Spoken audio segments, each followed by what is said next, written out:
That's fetchy. Of I don't. Hollywood, it's time I'm now printing extra for 500 copies of the weekly, and I bet I sell them all too bad. $20. The cashier shot went wild.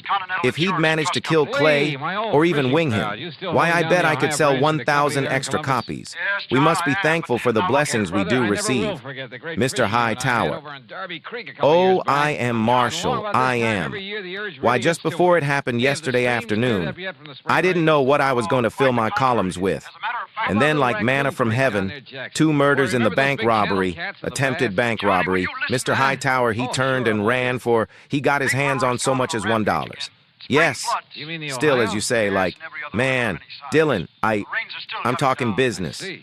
What is Whole it, towns Chester? are being washed away by I don't know. floodwaters. It can wait. Death and destruction I all guess over. Mr. Dillon. Oh, Yeah.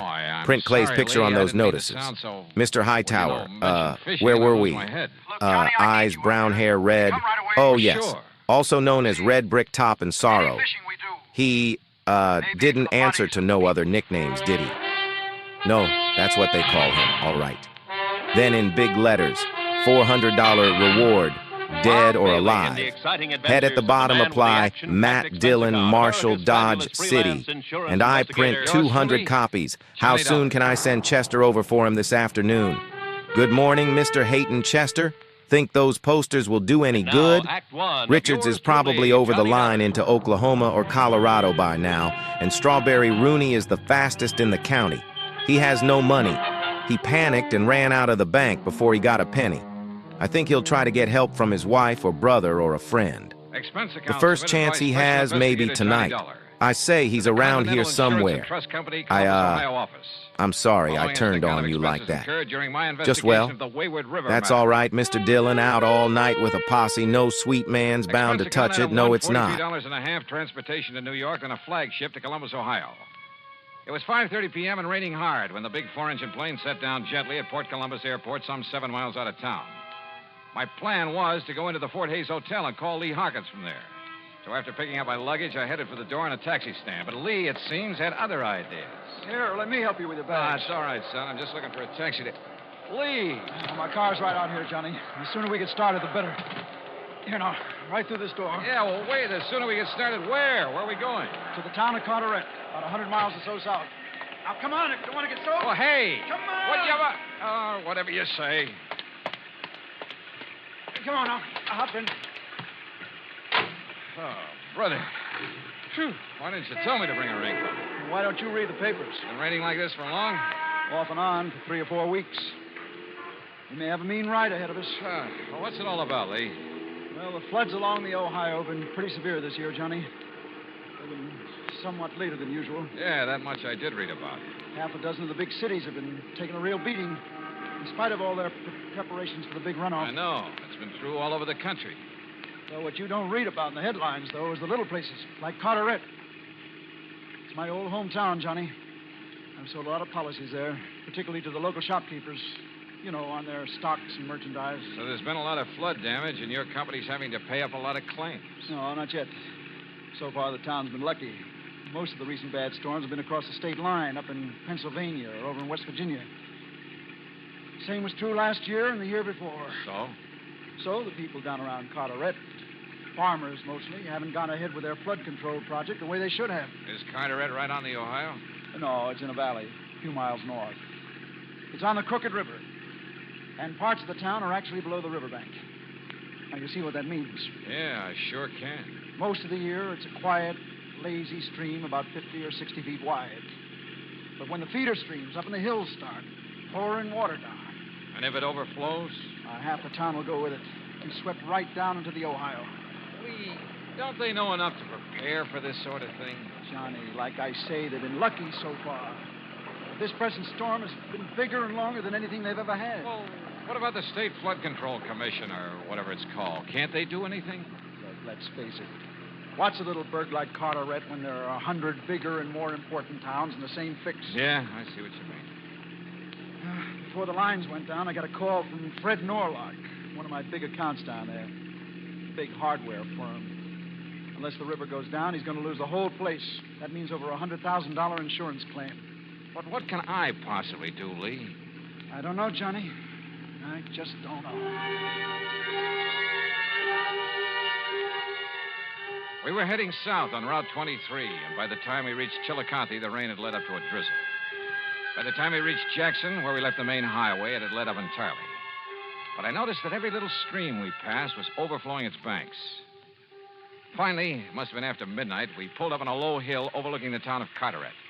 And it started to rain again, to rain hard. Below us, the crooked river was a terrible, terrifying thing to watch. Power lines were out, but maybe hundreds of kerosene and gasoline lanterns, flashlights, and lights from cars showed only too plainly the perils of the brown, rushing, raging torrent that threatened the town. Men stripped to the waist, the banker and the ditch digger side by side, the farmer and the merchant toiled frantically to reinforce the levee with bags of sand, stone, cement, anything they could find, while the river lapped hungrily at their feet, trying to undermine the embankment as quickly as it was built up. Back of them were others, filling the sandbags, bulldozing additional strength to the levee, hauling truckloads of sand and rock and gravel, digging, shoveling, filling, anything they could do. I'd never seen a more dedicated group of people, men, women, children, all working in a common cause, not just for themselves, but for the survival of their neighbors, their town. And the ugly river was like a thing alive, clawing at them, seeking to destroy them. Huge, floating masses of debris flew by at express train speed, whirling now and then to strike out at the embankment, fighting to break it down. Thousands of tons of wreckage, parts of houses, chicken coops, trees, and brush, anything that would float. I stood there appalled and almost overwhelmed by a feeling of utter helplessness. Can't they see? If they were up here on this hill, they could see that they're losing ground, Johnny. The river's rising faster than they can build up the levee. Yeah, Lee, yeah, it looks that way. What's the matter with you guys? Can't you see they need help down there? Anybody doesn't help, I'll be shot. Oh, he's right, Johnny. We ought to go down there and help for whatever it's worth. Wait. That one section where they're all working. It's right above the cut into Perry Street. If the levee goes there, it'll sweep the whole section down the valley into the Ohio River. But look, Lee. Look, back there, behind us. The reason why the water's piling up, don't you see? That old railroad bridge. The trees, the mud, the rubble that's piled up against it. That railroad trestle has become a regular dam. Hey, you're right. The more of that debris piling up there, the stronger it gets. And the higher it gets, too. With the water mounting up behind it that way, the levee over Perry Street will go in a matter of minutes. Right. But break that dam somehow, and the water will get through. Down the crooked river into the Ohio. Yeah. Break that dam and it'll save the town. Yes. Oh, but how, Johnny? How? Yeah, how?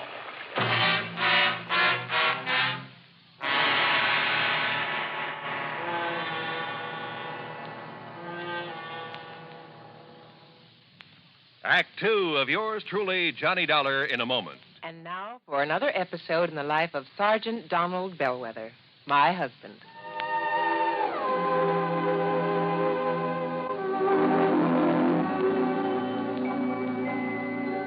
Reba, when are you going to serve dinner? Oh, in a few minutes, dear. Okay, I'll see you later. Wait a minute, Donald.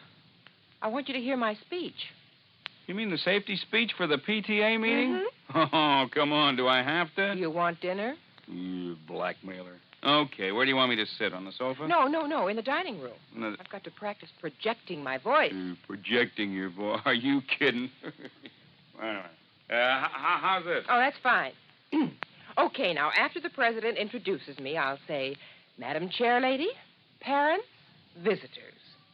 According to the National Safety Council, last year in the United States, 4,450 youngsters under 15 years were killed in traffic accidents. How many? Oh, please, Donald, don't interrupt. 4,450. Oh, that's an awful lot. Yes, dear, it is.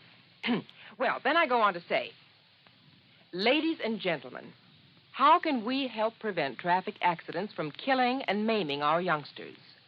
We must remember that children will act like children. Therefore, when we drive by schools, playgrounds, and the neighborhoods where children are playing, we must act like mature adults and be on the sharp lookout for that sudden ball bouncing across the street with a little child running after. Hey, that's very good, honey. As soon as children are old enough to understand, it is up to us, the parents, to instill in their minds the dangers of playing near traffic. Children must be taught to obey all safety rules and safety patrols, to board and alight from the school bus without horseplay. And, above all, we adults should obey all safety rules, because children mimic their parents. honey, you act and talk just like a professional speaker. Well, thanks. You know, you're really good. I'm proud of you. Oh, that's my Donald. That's my doll.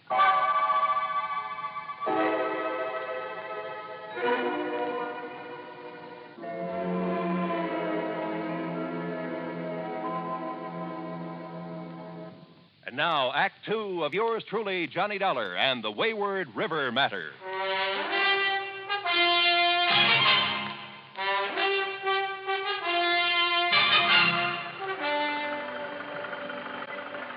From our vantage point on the hill above the little town of Carteret, we could see why the Crooked River was rising so fast, threatening to engulf the town. You're right, Johnny. The debris against the old railroad trestle has made a dam. And somehow we've got to break that dam. But how? Lee, Yeah? any stores down there, any of them carry dynamite? Yeah. Down there on Perry Street. Norlock Supply Company. Then come on. Norlock's one of my biggest clients. If the levee breaks, his place will take the brunt of the flood. There. You see down there? He has men putting sandbags around it. They won't mean a thing if the levee goes. Why doesn't he send those men back on up to the river's edge where they can do some good? Johnny, he's the only man in town looking after his personal property. The only one selfish enough to... Say, listen, he's also the man who's always opposed doing something about this river. Save your breath, Lee. We've got to get down there and get some dynamite. The groups we passed, still vainly trying to chink up holes in the levee, all but spat on us as we passed. Because we weren't working with them, trying to save their town from the raging Crooked River, or so they thought. Finally, we slogged our way to the Norlock Supply Company on Berry Street. More sand. Faster. Fill those bags and get them around my place. The levee goes, it'll all come down here. More sandbags, more. You're crazy, Mr. Norlock. You're wasting your time. What? Mr. Harkins. Why, if that levee goes, nothing will save this place of yours. He's right, Norlock. Get your men on up to the levee where they'll do some good. Sure, but then you'll pay the insurance if my place is swept away. It won't be if we save the town. We need dynamite. Who are you? Oh, this is Johnny Dollar. Insurance investigator? What are you doing here? Look, there's no time to stand around and talk. We need dynamite, a lot of it. What for? Well, the wreckage from up the river. It's jammed against the old railroad trestle south of town. And it's made a regular dam. That's what's backing up the water. I know, I've seen. You gonna blow that up? That's right. Now, where's the dynamite? Anybody go out on that trestle with the pressure of the river against it, he's crazy. Any part of that goes, he'll go with it, he'll be killed. He's right, mister. Be suicide to go up there. Come on, let's have the dynamite. And you men, get up above where you can help. Now you wait Load that truck with all the bags you can, but get up there fast. If it's but my place here, what about my soul? Norlock, where's that dynamite? I won't give it to you. Oh, listen, Mr. Norlock. I refuse. It'd be suicide for you to go out on that railroad trestle. But if we don't, the whole town will go. And I tell you, Mr. Dollar, are you threatening to shoot me? Put that away. Oh, Johnny, wait. Let me handle this, Lee. You're crazy, Dollar. Put that gun away. All right, Norlock, it's up to you. What do you mean? Unless you give us the dynamite, I'll blast the lock off this place of yours and get it myself. Well? All right. All right. In here. But I tell you, you're mad. Oh, was Norlock mad? A victim of the panic that all too often seizes a man when the going gets tough. But he did give us the dynamite. Then, with two of his workmen, Lee Harkins and I trudged through the mud and the night loaded with cases of dynamite back to the old railroad trestle. And when we got there, I wondered if maybe Norlock wasn't right after all. If it wouldn't be suicide to go out on it. The pileup of debris against it was huge. In back of it, the deadly brown water swirled and eddied, throwing telegraph poles, railroad ties, huge trees pounding against it, battering at the old framework of the trestle. If only they'd strike hard enough to break it down, break the dam. Perhaps they would. By that time, the town of Carteret would be lost. Yes, somebody had to do this job, and it looked like I'd elected myself.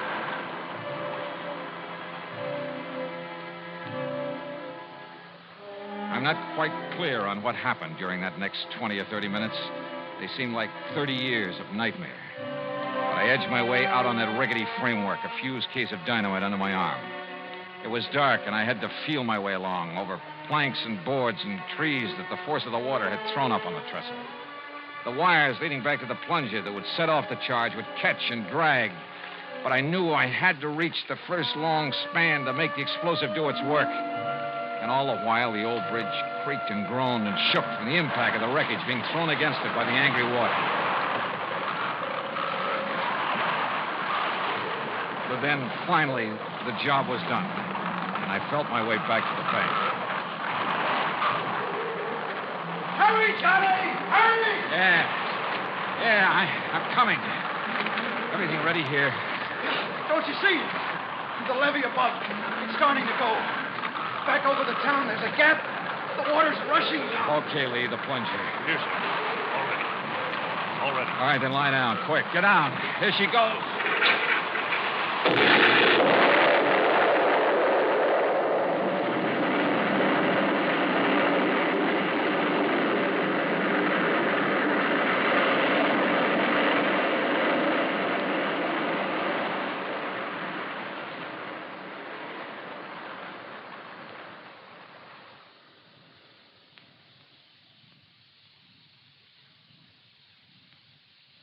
Act 3 of yours truly, Johnny Dollar, in a moment. Do you know who said, "My political ideal is democracy. Everyone should be respected as an individual, but no one idolized." I am convinced that degeneracy follows every autocratic system of violence, for violence inevitably attracts moral inferiors. Time has proved that illustrious tyrants are succeeded by scoundrels. Those words were written by the great scientist Albert Einstein. Einstein saw the weaknesses of a government in which too much power was centered in too few people, a government based upon violence. Einstein saw the danger of elevating a person to so high a level that he might seize power to which he was not entitled. Such a situation is not in the American tradition. Remember the words of Albert Einstein. They are part of your American heritage. Degeneracy follows every autocratic system of violence. And now, Act 3 of yours truly, Johnny Dollar and the Wayward River Matter.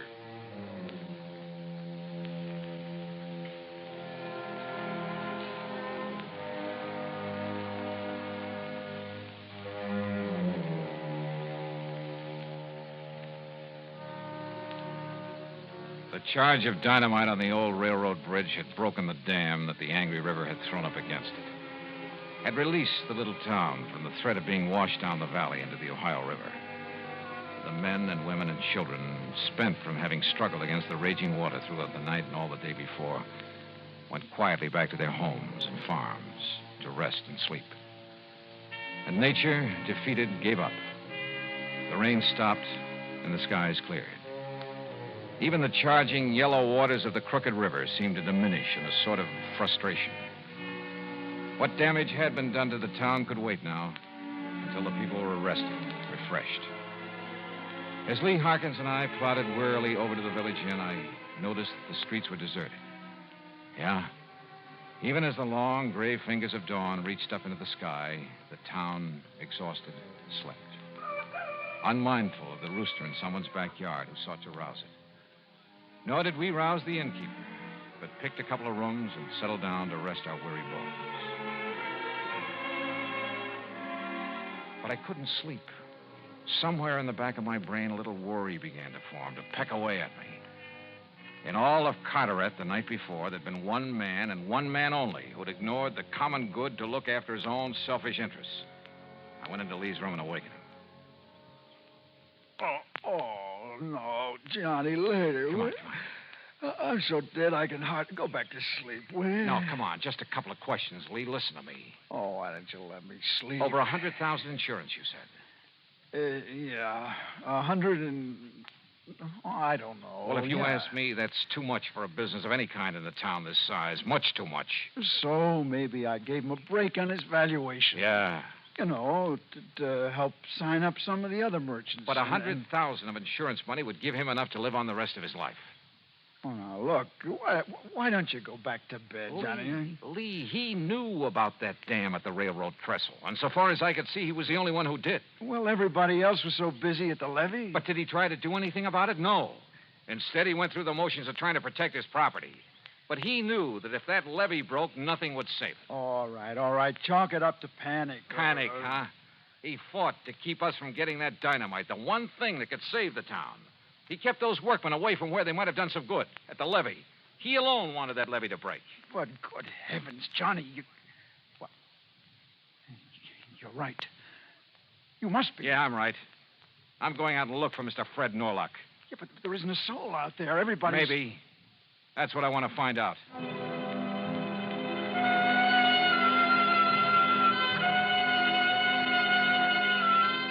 I found Fred Norlock, alone, up on the inner bank, the riverside of the levee, where anyone down below couldn't see him. And he was working with a shovel, a crowbar. Beside him was a pile of dynamite. I'd given him that idea. All right, Norlock, lay down that shovel. Dollar. The river didn't do it the way you planned last night, did it? Maybe not. Because of you, but you're not going to stop me now. Oh, now put that thing down. I'll kill you, Dollar, if you come any closer. And nobody will know because there's nobody around. I'll throw your body in the river. Nobody will ever know. Sure. Set up a small charge, enough to breach the levee. That's right. It's already in. You can't stop it. And the river will crash through, destroy that failing business of yours down there. Yes. And take with it the homes in the valley, the livestock, maybe even the people. Keep your hand away from that pocket. So it's you or me, huh? And if I go, the town goes too. Yes. But if I can outdraw This you... pistol is aimed at your chest. Now you walk straight ahead to the edge of the river. Walk!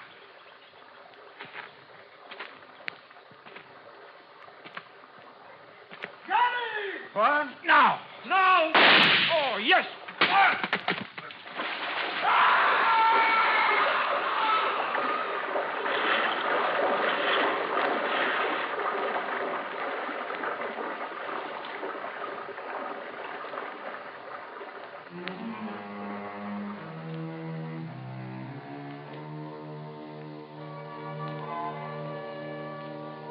Norlock's body was never recovered.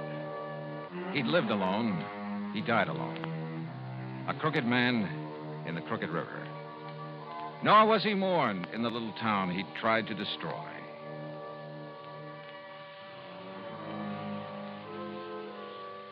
Expense account total, including transportation back to Hartford, $100 even. Yours truly, Johnny Dollar.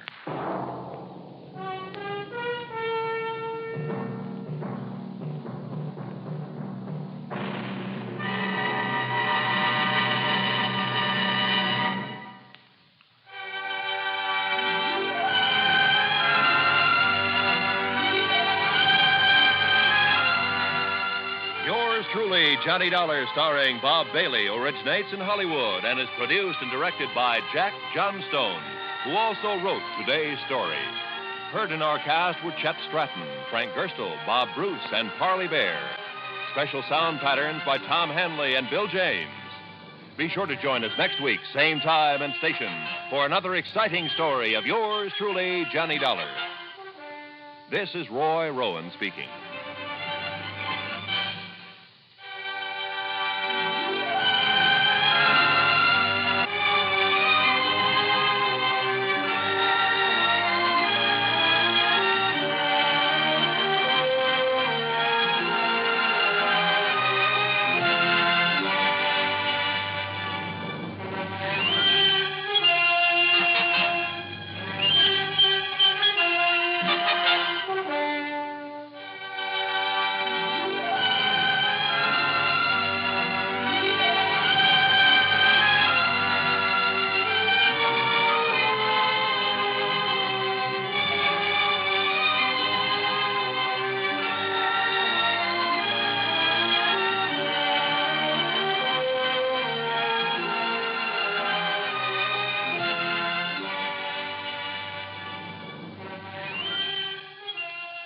Yours truly, Johnny Dollar, has been a presentation of the United States Armed Forces Radio and Television Service.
WBBM FM, Chicago.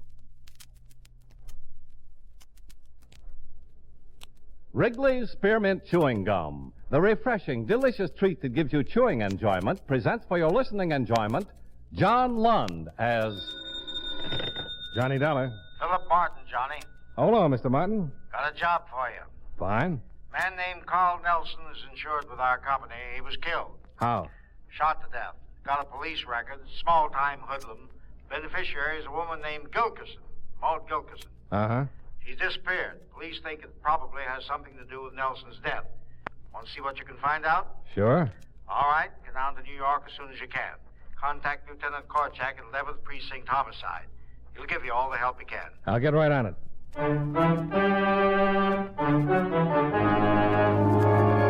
the makers of Wrigley's Spearmint Chewing Gum bring you John Lund in another adventure of the man with the action-packed expense account, America's fabulous freelance insurance investigator. Yours truly, Johnny Dollar.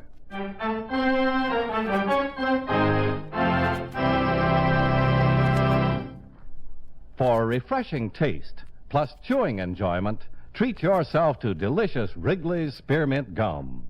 When your mouth and throat feel hot and dry, a stick of Wrigley's Spearmint gives you quick, long-lasting refreshment. The lively, full-bodied spearmint flavor cools your mouth and freshens your taste. The chewing itself helps keep your throat pleasantly moist. Best of all, you can chew and enjoy refreshing Wrigley's Spearmint Gum almost any time and any place. Keep a package handy right in your purse or pocket so you can chew a stick whenever you want it. For refreshing taste plus chewing enjoyment, treat yourself to delicious Wrigley's Spearmint Gum. Millions enjoy it, and you will too.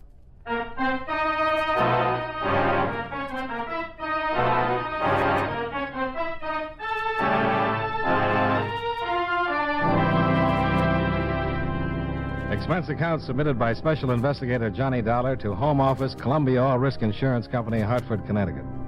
The following is an accounting of expenditures during my investigation of the Nelson matter.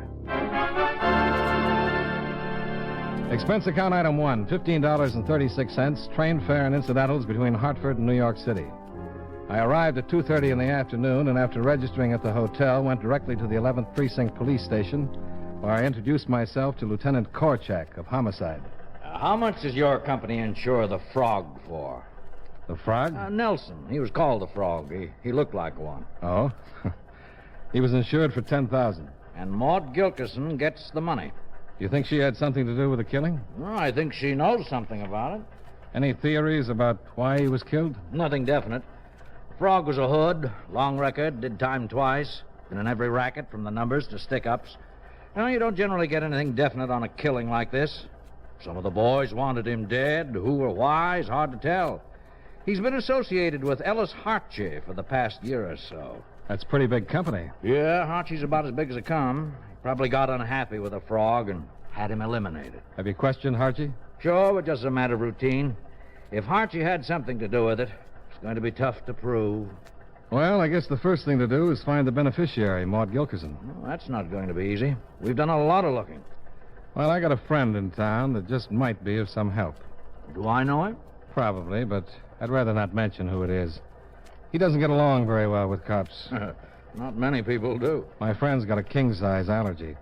But for the right people and the right price, he can be very informative. Well, good luck, Dollar. Thanks. I'll let you know if I come up with anything.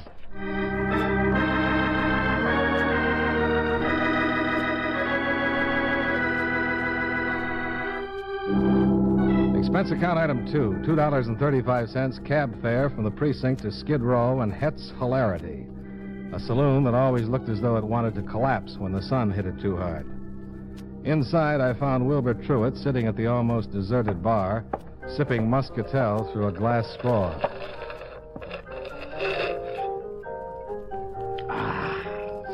Hello, Wilbur. Bucko! You are indeed a sight for sore eyes. And, Bucko, my eyes are sore. Pull up a Hepplewhite and rest yourself. Can I buy you a drink? Oh, noble prince, a king among kings. You've come in the nick. Can you buy me a drink? If it were not so early in the day and my spine not yet limber, I would bend and kiss your feet. I'll just take a rain check. Innkeeper, a flagon of your best amber tonic. Bucko, I've missed you. Do you realize what with economic conditions such as they are, that your absence has been the bane of my existence? Goodwill is a thing of the past. Wilbur. I once looked upon mankind with a warm smile and a kind heart. But I find it difficult to keep from becoming a complete cynic. People are pinching pennies completely out of shape. Soon the exchequer will be filled with a gigantic mass of unrecognizable copper.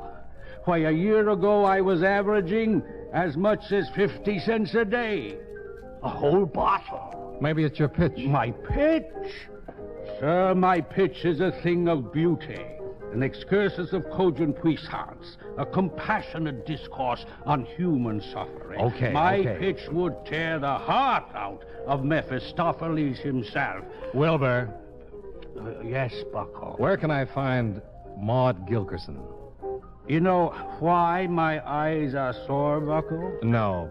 Why are your eyes sore, Wilbur? I had to brave the morning sun. Things had become so desperate, I pawned my dark glasses. Oh, I'm sorry. If things don't improve, I may have to part with my glass straw. The only sure method of deriving substance when in the throes of the shakes. Maud Gilkerson is worth a bottle. Granted.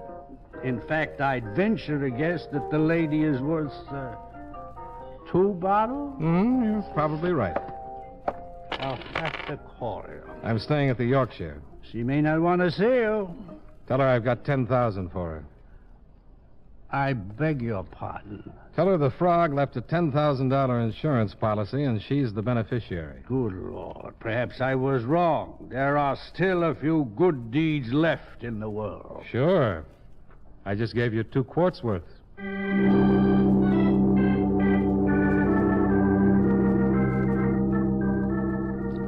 Expense account item 3, $2.60 for a cab back to the hotel, where I went up to my room and smoked a half a dozen cigarettes while I waited for Wilbur Truitt to call. Around 4:30 in the afternoon, the phone finally rang.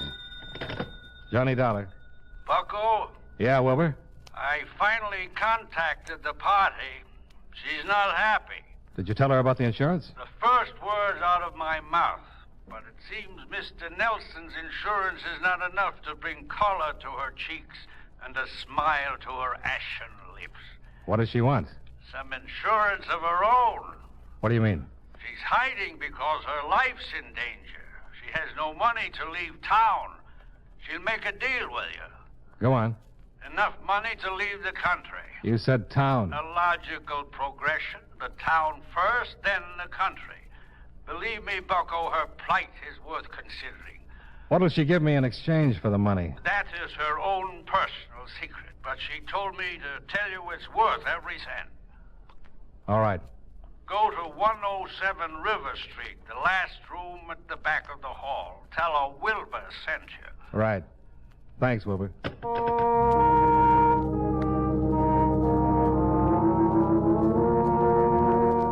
I put on my hat and coat, crossed the room, and opened the door to go out into the hall. But I didn't make it. There, standing on the other side of the door, about to knock, were 2 ugly-looking men dressed in loud jackets. Your name Dollar? Yeah? Mind if we come in? What'd happen if I did? We'd come in. That's what I thought. Then why'd you ask? I make little bets with myself. I want to talk with you for a few minutes, Dollar. Okay. What are you doing in New York? It's a nice town. Want some advice? Not especially. Make a little bet with yourself. You're going to get it anyway. I'm a lap in front of you. Then here it is. When Bert asks you a civil question, give him a civil answer. Okay. Ask me a civil question, Bert. What are you doing in New York? It's a nice town. Oh! Why, you... Hold it. He'll just belt you again. With a broken arm? You're pretty tough, huh? All in how you look at it. If breaking his arm is being tough, then that's the best name for it. Okay. We don't want any trouble. That's a funny line. I won't ask you no more questions. That'll save some time. I'm just going to tell you. Lay off the Nelson killing. You understand? Yeah. You said lay off the Nelson killing. Good boy. Because if you keep nosing around, somebody will just have to come down and investigate the dollar killing. Understand? Yeah. You said somebody will just have to come down and investigate the dollar killing. Fine. Now that you understand, we'll be going. Nice meeting you both, informally, like this.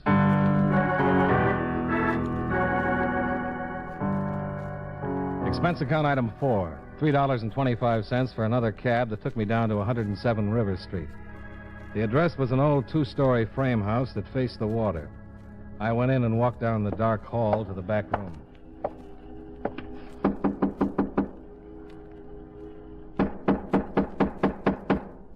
Who is it? Wilbur sent me. What's your name? Dollar.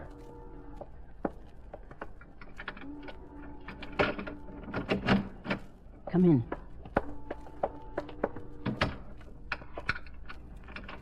Are you Mort Gilkerson? Yeah. Wilbur said you'd make a deal. That's right. But I want to know what I'm getting in return. Look, Sonny, take my word for it. You're getting more than you're paying for. Now, how much did you bring? I got a couple of hundred. Couple of hundred? That's all I had on me. If you want more, I'll have to get it. Sonny, I gotta get out of the country. This is enough to get you out of town. If what you've got is worth it, I'll send you the rest. Not on your life. When I leave this room, nobody's ever going to hear from old Mort again. You've got $10,000 coming from Nelson's insurance policy. How long will it take to get it? Well, that depends. First, I've got to report on Nelson's death. I gotta get out of here as soon as I can. Another day or so, they'll find me. Well, it'll take at least 3 weeks before... 3 weeks? Sonny, if I stay here, I'll be buried in 3 weeks. What are you scared of? Dying. I don't like the idea. I don't blame you. How soon can you get me some more money? How much more? 500. What am I buying? I'm not telling you anything until I get the money. Okay, then we'll just forget it. Wait a minute. I'm not trying to be tough, but what I got is too hot to go around shooting my face off about. How do I know if I tell you that you won't take it to the cops? You don't? Well, Wilbur said I could trust you. That's right. Okay. I'll tell you. But give me the 200 on account. There you are. Okay, thanks. You want a drink? No, thanks. Mind if I have one? Go ahead. I don't usually take this stuff, but I need it.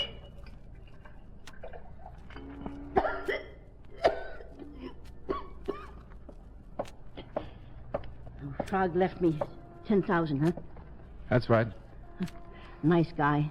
Nasty disposition, but he was okay. You didn't know him, huh? No. Well, he's been with the outfit about a year now.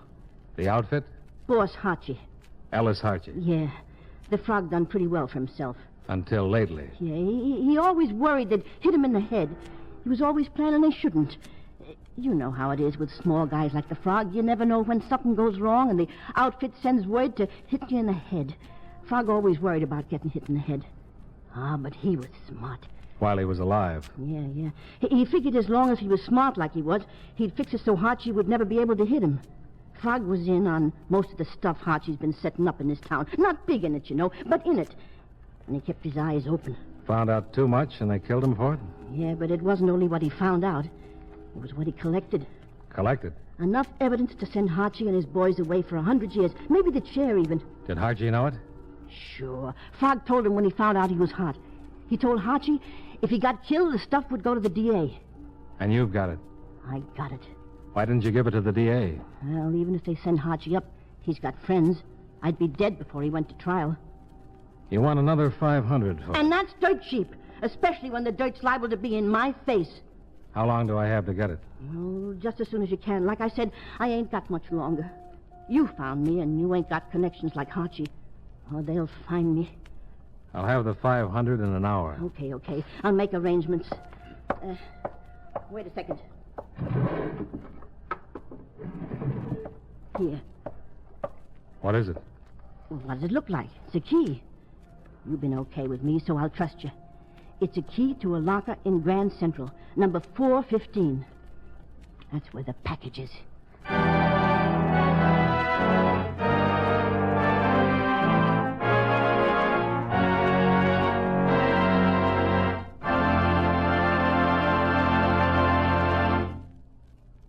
Friends, no matter what kind of work you do, It's a real help to chew delicious Wrigley's Spearmint Gum right while you're working. When you're warm or tired, for instance, the lively, full-bodied spearmint flavor is really refreshing. It helps keep your mouth and throat feeling cool and moist. Chewing on that smooth, good-tasting piece of Wrigley's Spearmint makes the time pass more pleasantly, too.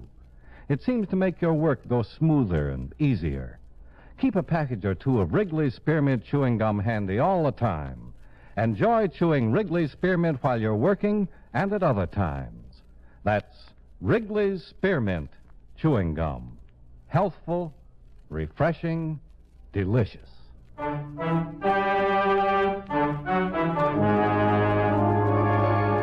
And now, with our star, John Lund, we bring you the second act of Yours Truly, Johnny Dollar.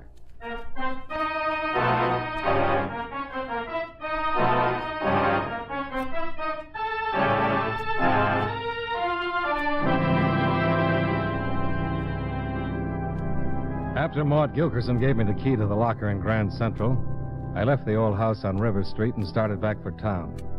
It was getting dark and there were no cabs in that section, so I headed west for the busy traffic. I'd only gone about 100 yards when a car pulled away from the curb about a half block behind me. A big black car with the lights off. I thought about the key in my pocket and the evidence in the locker that would send the biggest hoodlum in the country away for life. I had to get rid of the key before they caught up with me. I turned a corner, and there, a few feet in front of me, was a blind man. A beggar sitting with his legs folded and on his lap a tin cup with a stack of pencils. Bless you. Thanks. I'm going to need it. Hold it, Dollar. Well, good evening. Get in the car. Get in. In the back seat.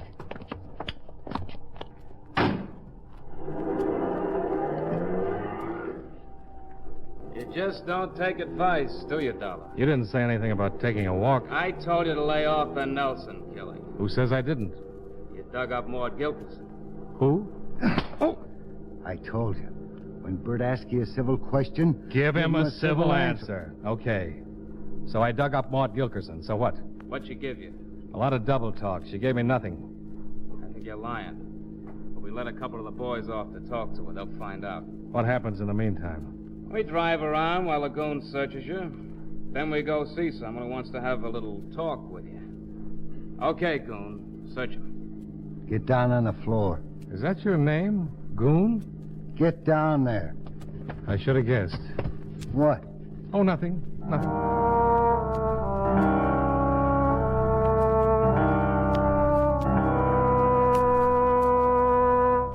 While Bert drove us around, the goon made me strip down to my socks while he searched my clothes. When he didn't find what he was looking for, he swatted me across the back of the neck, told me to get dressed. Then Bert drove us across town to a big apartment house that overlooked the river. Bert parked in the basement garage, and I was led into an elevator that took us to the penthouse. Ellis Hargy, the czar of the underworld, looked up from his evening paper. This is Dollar, boss. Did he find Maud? Yeah. Ernie and Frank are with her. Uh-huh. Well, sit down, Mr. Dollar. All right. Bert told me he and the gun paid you a little visit this afternoon, huh? If you can call that a little visit. Did the gun get rough? Don't tell me he can do something else. You're kind of fresh, huh? I'm ripe enough to know I don't like getting pushed around. Sometimes you gotta take a pushing around to understand things. I don't take a pushing around from you or anyone else, Hargy. You think you got a choice? Not at the moment, no. If I want you to take a beating, you take one. I'll make up for it. You ain't making up for anything. Now, you gotta understand, I'm running things, see? You ain't gonna say nothing about what happens or what don't happen. So you just try and relax and take what comes, huh? You cooperate. It's gonna be nice. He didn't have anything on him. Nothing, huh? I went over him good. He didn't have nothing. She tell you where it is, Dollar? What? You know what I'm talking about. Whatever it is the frog left for Maud Gilkerson.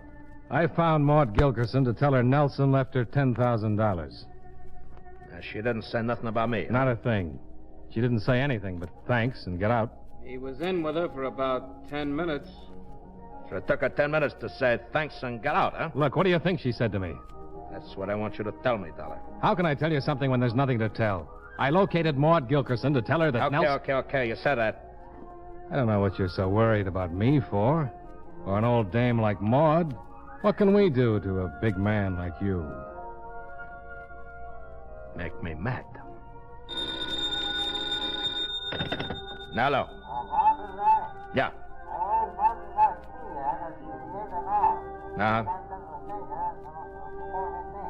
All right, take care of it. Yeah. Now, that was Ernie. Maud, tell him anything? Yeah. She told him that she gave Dollar a key. Is that right, Dollar? She gave you a key? She told him she gave him a key to a locker in Grand Central Station. Is that right, Dollar? She told him the locker number was 415. The stuff was in a locker. Is that right, Dollar? Do me any good to say no? No. The goons searched me. He didn't have no key on him, boss. All right. All right, where is it, Dollar? I haven't got it. Take him somewhere and find out what he done with it. Let's go, Dollar. You're making a mistake, Archie. Nice meeting you, Mr. Dollar.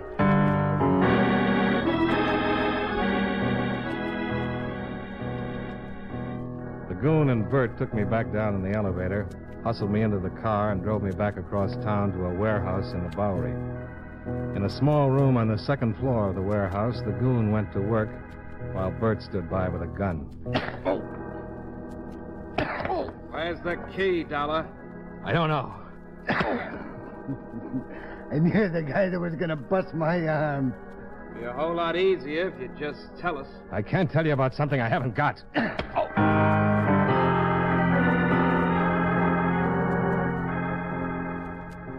The goon worked on me until I passed out.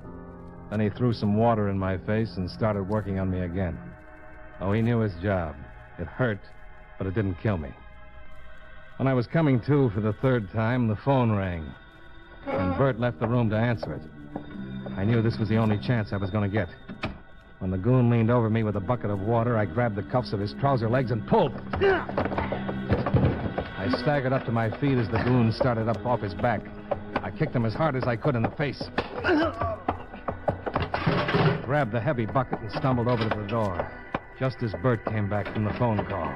Hey, goon.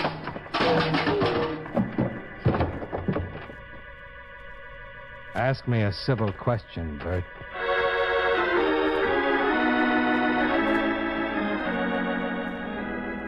I tied them up as best I could, then took Bert's gun and the car keys.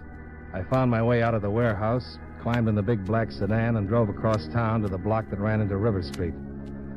All the way, I kept my fingers crossed that the blind man with the tin cup and pencils would still be there.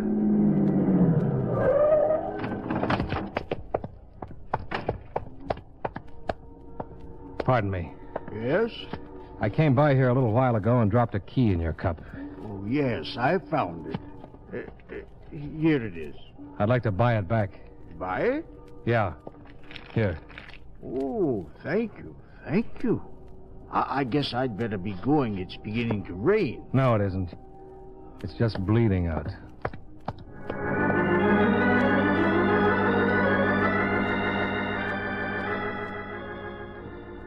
I wheeled the big car back across town to the 11th precinct and caught Lieutenant Korchak just going off duty. He took one look at my face, mumbled something about careless truck drivers, and sat down to listen to my story. Bert and the goon? Yeah, I left them in a warehouse. They won't stay tied up long.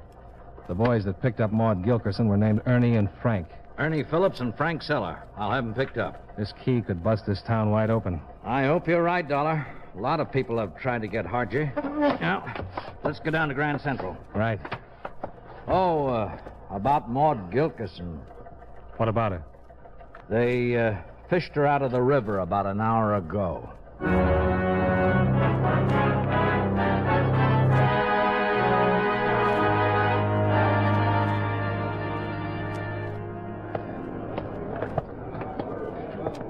Yeah, okay. Give me the key. Here. Archie knows about this locker. Ernie and Frank forced Maud to tell them before they killed her. You sure? They called Hargy while I was in his apartment. He told me. Let's see what we've got. Huh. A package. Korchak, look out! Huh?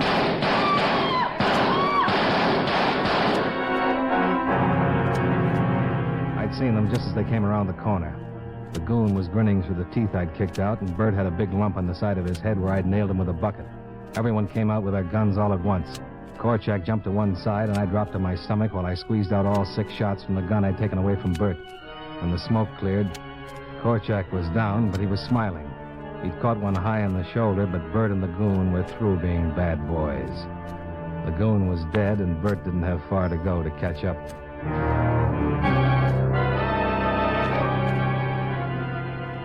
The wagon cleaned it up, and Korchak and I got ourselves patched up at emergency. They wanted to keep us in for observation, but Korchak had waited too long to get Hargy, and nothing was going to stop him from making the arrest. I didn't want to miss it either. Korchak collected a squad, and we paid a visit to the penthouse.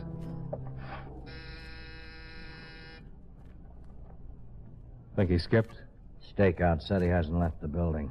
Come on, Hargy, open up. This is Korchak, and I got a present for you. Hey, get back. Come on in, Korchak. I got a little something for you, too. You know, I'm kind of glad he wanted it this way.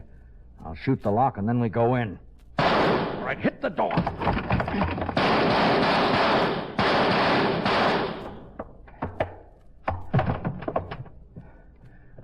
You all right, Dollar? Yeah, sure. Is he dead? He sure is.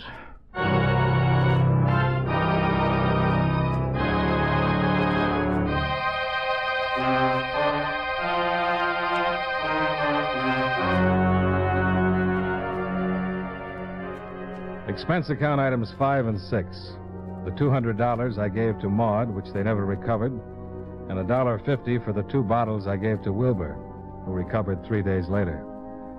The contribution to the blind man is on me. Expense account items 7 and 8. $75.95, hotel bill, train fare, and incidentals back to Hartford. Expense account total, $301.01, and multiple bruises. Yours truly, Johnny Dollar.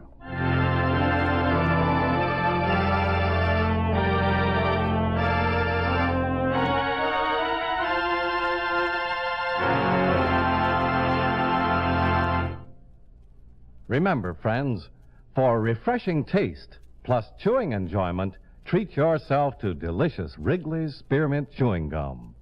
The taste of fresh spearmint is cooling and delightful, and there's lots of it in every stick of Wrigley's Spearmint Gum. It freshens your mouth, helps keep your throat moist, and sweetens your breath besides. You'll enjoy the good chewing, too, because Wrigley's Spearmint is so smooth and pleasant to chew on. There's nothing else quite like it. Next time you're at the store, stop at your friendly merchant's display of chewing gum and get a few packages of good-tasting Wrigley's Spearmint Gum. Always keep some handy for refreshing taste plus chewing enjoyment. That's Wrigley's Spearmint Chewing Gum. Healthful, refreshing, delicious.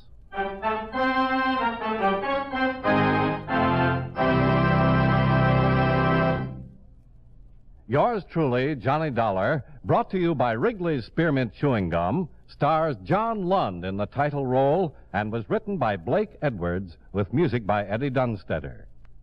Featured in tonight's cast were Victor Rodman, Joseph Kearns, Herb Butterfield, Jim Nusser, James McCallion, Martha Wentworth, and Bill Conrad. Yours truly, Johnny Dollar, is produced and directed by Jaime Del Valle.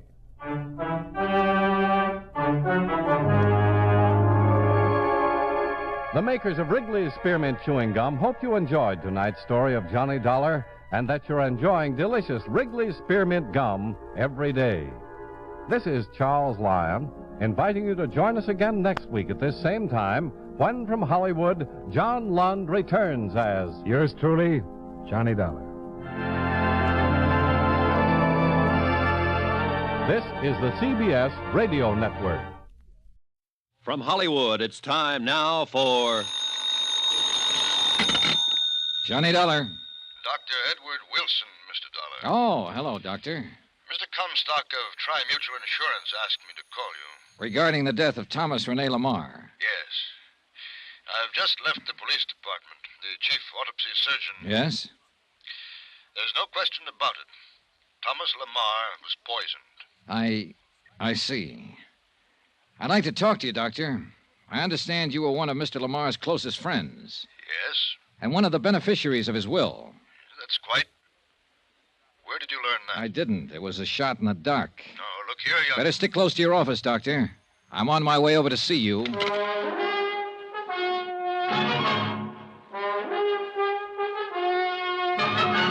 Tonight and every weekday night, Bob Bailey in the transcribed adventures of the man with the action-packed expense account, America's fabulous freelance insurance investigator. Yours truly, Johnny Dollar.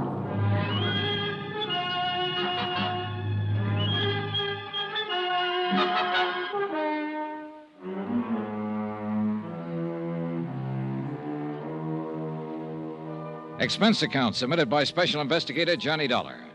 To the Home Office, Universal Adjustment Bureau, Hartford, Connecticut. Assignment, the Lamar matter, now proven to be murder.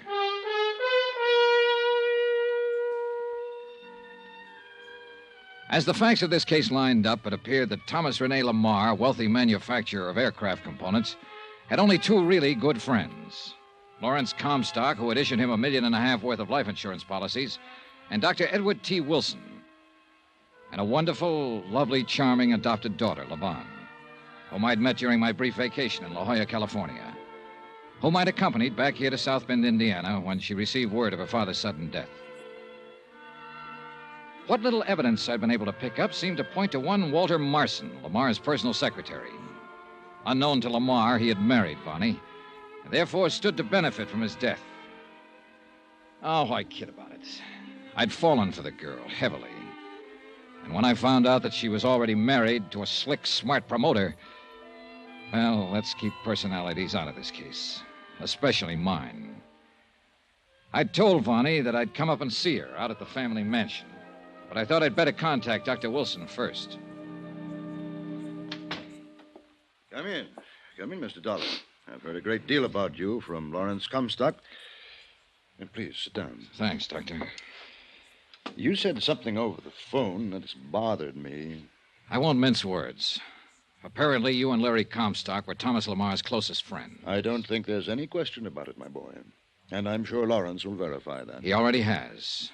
That's why I took a shot in the dark and suggested that you're a beneficiary of Lamar's will, not his insurance. I already know that his daughter Vonnie gets that, but his will. Well, does that shock you, or... I suppose Larry's a beneficiary, too. Yes. Then either one of you might conceivably have had a motive for bringing about his death. What? Now, just a minute, young Relax, man. Doctor, relax. I make no bones about it. This is the roughest case I ever tried to handle. Unfortunately, I started out by getting myself emotionally involved with Bonnie Lamar. Go ahead, laugh if you want to. Hardly. She's a very wonderful girl. A bit mixed up at times, perhaps, because of... Well, because of what? Are you aware that, unknown to her father, Vonnie was married? Is married? Yes, to some Walter Marson, Larry Comstock told me. Marson was Thomas Lamar's personal secretary. Did Lawrence tell you why she married him? I don't think he knows. It was a few short months after Thomas Lamar's wife died. A terrible blow both to Vonnie, who was completely devoted to her foster mother, and to him. By way of quenching his sorrow, Thomas drove himself in his work 16, 18 hours a day at the plant, all his waking hours, so that he would have time to think of nothing but his work. But Vonnie had no such outlet for her emotions. Her friends, a lot of rich ne'er-do-wells, rich, worthless bums, if you like, got her interested in gambling. Oh? She plunged into it with a recklessness and abandon that quickly got her into debt so deeply that, well, there was only one way out. Her father didn't know? No.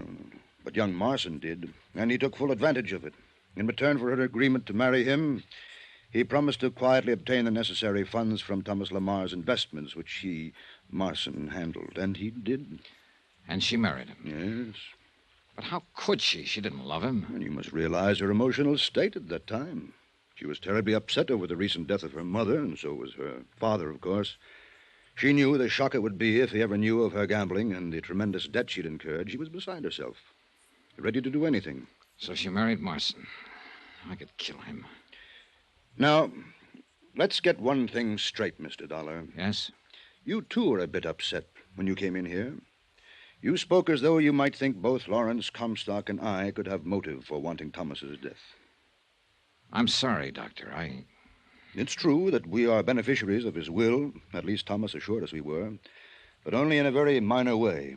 Thomas was loyal to us as he was to the servants who have been so devoted to him for so long. And whatever little he has left us and them... I'm sorry, Doctor. I guess I was just feeling hurt and angry and taking it out on anyone I could find. At least that's the way Larry Comstock put it. And he was right. Now I got a job to do. What have the police found out?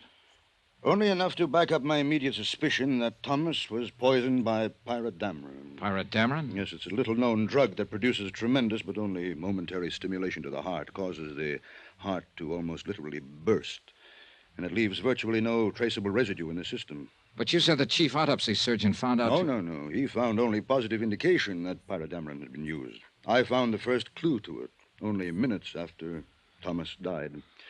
A staining of the tongue that even then was rapidly disappearing. Can you tie this drug in with Walter Marson? No, the fact that it was available at all has stumped both the police and myself. The last known source was a small island off the coast of Greece, many, many years ago. And all the tiny plants from which it could be obtained as pollen were burned by the Greek government. But somebody, somewhere, must have had some seeds, planted them, and obtained this pollen. Yes. How do you suppose Mr. Lamar took the stuff? Well, it could have been mixed with one of the medicines in the cabinet in his bathroom, but we found no traces. Uh-huh. Larry Comstock said you used to give him harmless sugar pills as a kind of sedative. Yes. And Thomas knew they were perfectly harmless, but he occasionally took them anyway. It was a kind of joke. Could this pyrus stuff have been mixed with them? We found no trace in the bottle. But you would have been able to. Yes. It is only in assimilation by the human body that dissipation is so complete as to make it virtually undetectable.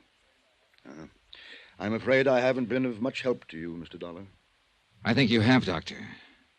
I think you have. It was only a hunch. But in this business, you sometimes have to depend as much on hunches as on common sense. I picked out the library nearest to the Lamar residence to do my research. Pyrodamron. You're sure that is the word? Yes. Can't you find anything on the subject? Nothing beyond what you found in the Pharmacopoeia Index. The name of the plant from which it is derived. Blephara piporus calandus. No common name. Yeah, I know. Well, thanks. Of course, the main branch of the City Library in Chicago might have something. Sure, thanks. Why, yes, I'm sure I can find what you're looking for. You see, I myself am quite a student of rare drugs and poisons. Oh, what's that? Well, after a long, dull day here at the library, I enjoy nothing more than curling up in a big chair in my little apartment and reading detective fiction. Oh, well, where's the book? I'll show you. But quietly, please. We must maintain the proper atmosphere for our readers. Oh, sure. Yes, I know the poison pyrodamron very well. It was used in that wonderful story, The Case of the Yellow-Lipped Monster. Oh, excellent book. Thrilling. Oh, you should read it. Yeah, well, Pyrodamron was new to me, so as usual, I had to find out all about it, and I did find out, too. The plant it's derived from, where it's grown, where it was grown. You see, it's been extinct now for many years. Yeah, I understand. Oh, Now, deadly thing, terribly deadly. But now here is the book that will tell you all about it. The title is Flora Exotica Mediterranea. That means exotic flowers of the Mediterranean. Flora Exotica Mediterranean. what's the matter? I don't... Oh, good heavens, it isn't here. You sure? But it was. I'm sure it was only yesterday. Oh, dear. Well, here, do you see? It was taken out from right here. Well, who took it out? I don't know. Won't your records show? No, I never permit any books to be taken from this section without my knowledge. Oh, never. Afraid somebody'd consult the stuff for ulterior motives? Oh, dear, no. It's just that the only ones who want these books are the rabid whodunit fans like myself, and, well, I like to talk to them. Well, isn't there some other book that might give me the information I want? Oh, not another book in the world. I know. And now, oh, tragedy, it's been stolen. Well, this was one time a hunch didn't pay off. Quite the contrary. I'd wasted a lot of time. Expense account item 9, 520. Taxi out to the Lamar mansion. I was almost relieved to learn that Vonnie was not home. I'm very sorry, sir, but she and Mr. Marson left shortly after noon to make the funeral arrangements. Thank you, Harrison. However, as you know, Miss Vonnie wished you to have full access to the house, and if you care to wait... How is she holding up, Harrison? Most admirably, Mr. Dollar, under the circumstances. Mr. Lamar's passing has been a terrible thing for her, for all of us. Yes, sure, of course. What will happen to the house, I don't know. Won't Miss Lamar continue to live in it? This morning she said no, that she'd travel for a while, and then settle down somewhere else, far away from this city. Oh?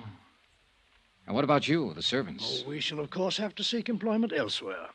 Say, tell me, Harrison, didn't Mr. Lamar provide for you in his will? I do not know, sir, and I do not particularly care.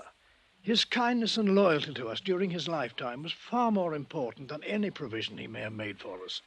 Well, I guess that takes you off the list. Beg pardon? Nothing. Say, tell me, has Walter Marson been around much since Mr. Lamar's death? Yes, he's been most attentive to Miss Lamar, which we've all appreciated. He lives here in the house, you know. No, I didn't know. Harrison, I'd like to see his room. Sir? I'm going to lay my cards right on the table. I'm an insurance investigator. Here, my card. Why, I see. Miss Vonnie hadn't so informed me. Because she didn't know. Well, sir, Now show me to Marson's room. Yes. This way, please. Do you like Walter Marson? Yes, sir, very much. Now. What does that mean?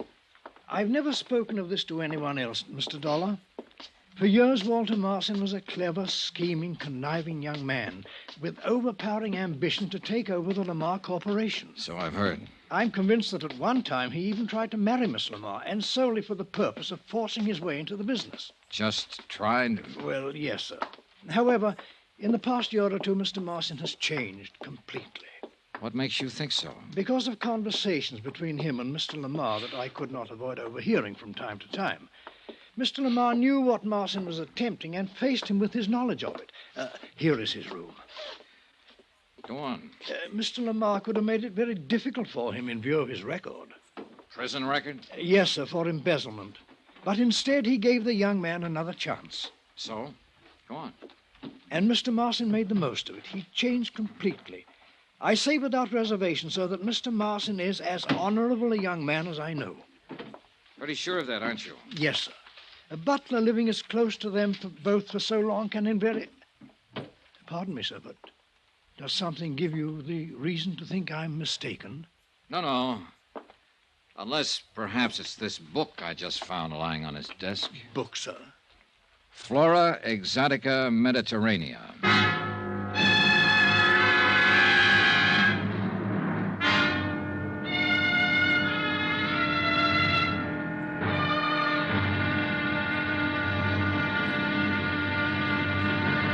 Now, here's our star to tell you about the final intriguing episode of this week's story. Tomorrow, the wind-up, and a switch that will make your head spin. Join us, won't you? Yours truly, Johnny Dollar. Yours truly, Johnny Dollar, starring Bob Bailey, is transcribed in Hollywood. It is produced and directed by Jack Johnstone, who also wrote tonight's story. Be sure to join us tomorrow night, same time and station, for the next exciting episode of Yours truly, Johnny Dollar. Roy Rowan speaking.